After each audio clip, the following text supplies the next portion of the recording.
உங்கள் சத்யாவின் தமிழ் புத்தாண்டு super offer. மக்களின் மனநிலை திமுக ஆட்சிக்கு எதிராக உருவாக்கியுள்ளது என்று பாஜக மாநில தலைவர் நயினார் நாகேந்திரன் தெரிவித்துள்ளார். சிவகங்கை மாவட்டம் காளையார்கோவிலில் பேட்டியளித்த அவர் தேசிய ஜனநாயக கூட்டணிக்கு ஆதரவு அதிகரித்து வருகிறது என்று தெரிவித்தார்.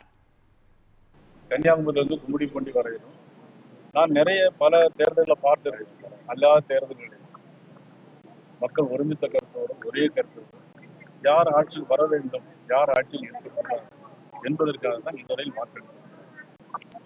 ஆனால் தொடர்ந்து இன்னும் திமுக ஆட்சி இன்னைக்கு வந்ததில்லை. இனிமேல் வராது. மக்கள் சக்தி இன்றைக்கு தேசிய ஜனநாயக கூட்டணி பக்கம் இருக்கிறது, பாரத பிரதமர் நரேந்திர மோடி அவருடைய பக்கம் இருக்கிறது, ஆனால் இபிஎஸ் அவருடைய பக்கம் இருக்கிறது.